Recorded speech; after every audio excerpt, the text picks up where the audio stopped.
All right, ladies and gentlemen, you're checking out breaking news here on the Urban Conservative.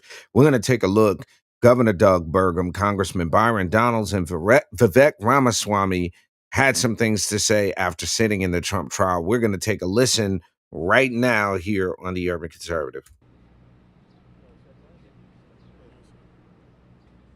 Morning, everyone. I'm Governor Doug Burgum, along with our congressman and Vivek. We're here today to offer some observations of firsthand. I think one thing that we've all known is this was a sham trial, but when you have an opportunity to see it up close and personal, you can see it's actually a scam trial.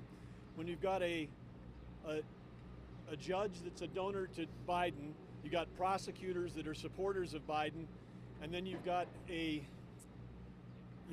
relatives of the judge that are benefiting financially directly from this trial and that information.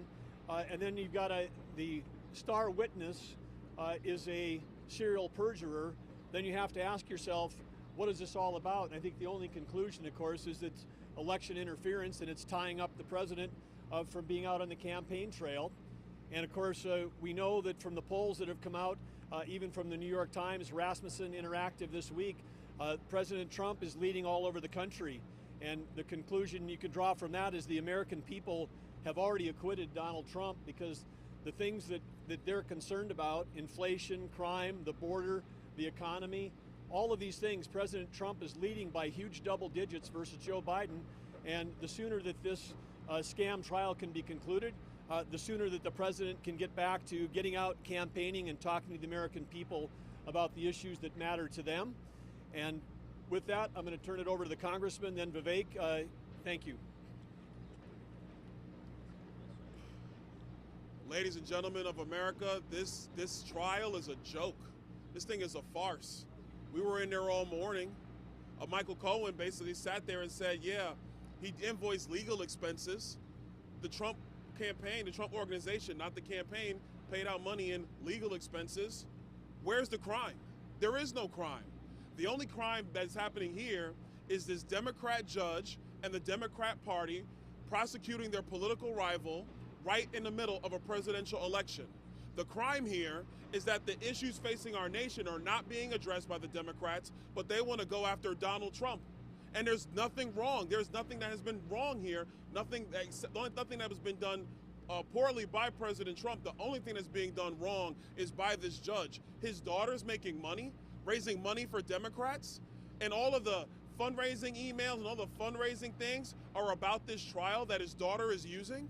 He won't recuse himself. This is a travesty of justice. This is a misuse of the justice system. And look around New York. New York's got plenty of issues. I'm from Brooklyn, New York.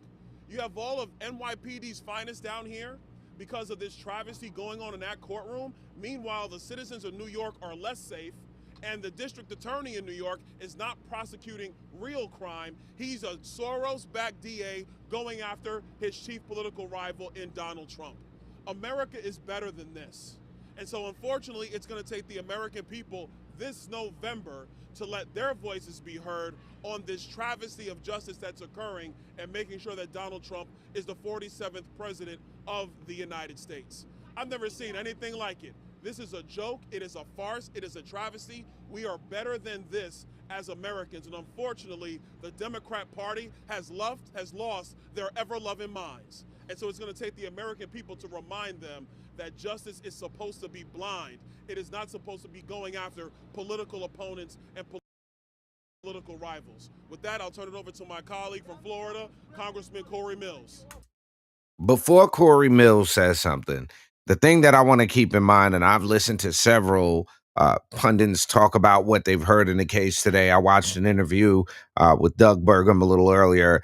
And the one thing is, there has yet to be clearly explained, made plain what the crime is that Trump is guilty of. Nobody seems to be able to clearly say what this crime is. Thank you so much. What did we learn here today? What we've learned is that Michael Cohen has listed his invoices as being an actual legal precedent where, in fact, he's now claiming that it's something other than that and that he knowingly and fraudulently put that forward. Look, as we talked about, why do they want this trial to continue? Well, they want it to continue because this is the fundraising source for Adam Schiff, for Biden, and for the Democrat opponents. This is nothing more than election interference at its finest. You are seeing where the weaponization of what was the Department of Justice, now the Department of Injustice, has continued to be utilized against the American people and against the President of the United States. I will tell you right now, the same way that I stand here steadfast behind our president, I know that America stands with him as well. They see this sham indictment. They see this for what it is without any actual substance whatsoever. Keep in mind, they keep actually talking about the FEC violations, but when you're utilizing personal funds or you're utilizing a trust, that is not campaign funding. There is no violation, which is why the FEC never actually even pursued this. They want to skip over that part. And so I think the American people see this for what it is. They want to keep President Trump off the campaign trail. They're seeing what's happening in the swing states across America, and they're seeing exactly that this is draining down assets and resources that can be utilized by the president to continue to forge ahead, to build a stronger economy, to secure our border, and to get our nation back on track. This is a sham, and that is the only thing this is. Michael Cohen has no credibility, no integrity, and this is weaponization against our president. Thank you. I want to thank my colleagues, Governor Burgum, Congressman Mills, and Congressman Donalds for laying out the political backdrop here.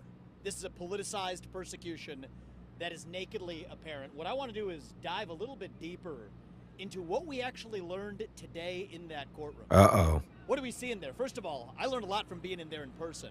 It is one of the most depressing places I have been in my life, but it is fitting because the only thing more depressing than the environment of that courtroom is what's actually happening in there. It's straight out of a Kafka novel.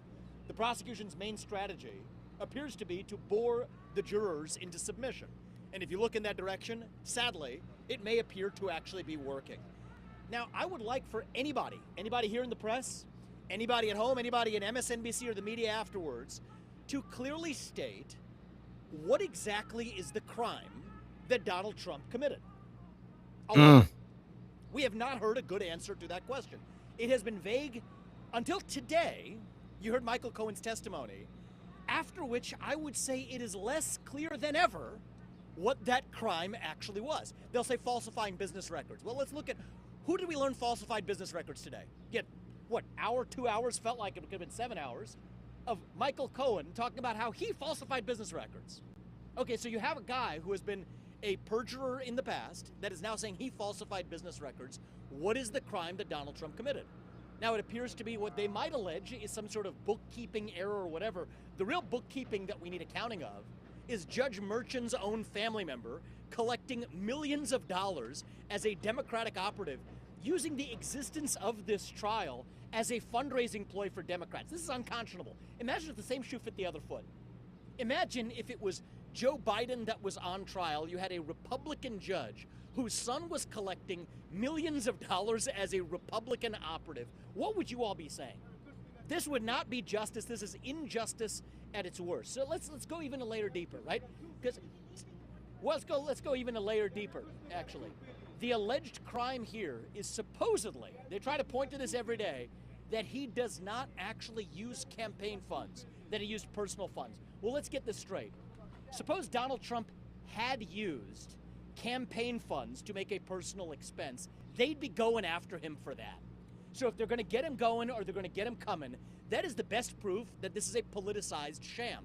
Let's go through it piece by piece.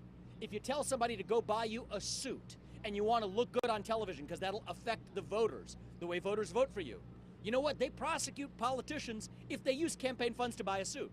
Campaign funds to get a haircut because you want to look good to the voters, they will actually prosecute you for using campaign funds for a personal expense. Yet the entire legal theory of this case, the whole case that Alvin Bragg has brought, depends on one premise for them to charge this as a felony, is that Donald Trump somehow should have used campaign funds to make an allegedly personal payment. Yet if he had done that, their case against him would be even stronger. This is garbage.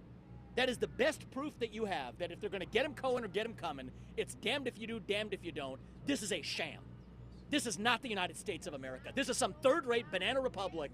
If this were happening in another country we would be laughing at them as a sham democracy. I am ashamed as an American citizen to sit here in a courtroom watching the former leader of the free world, and let's be honest, likely next leader of the free world, sitting with the indignity in this dingy third-rate courtroom with fourth-rate prosecutors and a fifth-rate lawyer on the stand as a witness, who actually is violating attorney-client privilege left and right. Nobody's even talking about that.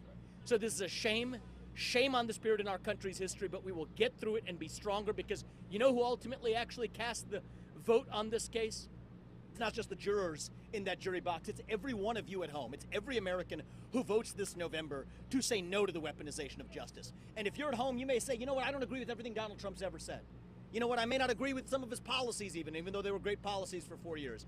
But you do agree, whether you are Democrat or Republican or black or white or gay or straight or man or woman, that our justice system should be blind to politics. That regardless of whether your last name is Biden or Trump, regardless of whether you've been a politician or not, you get a fair shake in our own legal system. And when you have a prosecutor who campaigned on the pledge of going after Trump and then keeps his campaign pledge, when you have a judge whose kids are collecting money from Democratic operatives by fundraising off the very trial that judge is presiding over, and then telling the U.S. president that he's subject to a gag order, that he can't talk about it, that is not justice. That is a bastardization of what this country was founded on. And I'm here, and all of us are here as friends of Donald Trump, supporting him in our personal capacity, sharing our opinions.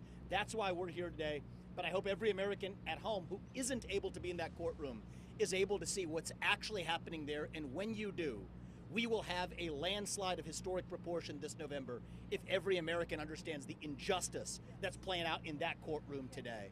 So may God bless our country. I pray for our future, and let's pray for our country being stronger on the other side of this disgusting sham politician. There you have it, ladies and gentlemen. Vivek Ramaswamy, Doug Burgum, and Byron Donalds excoriating the judge, the entire Trump trial. Breaking news here on the Urban Conservative.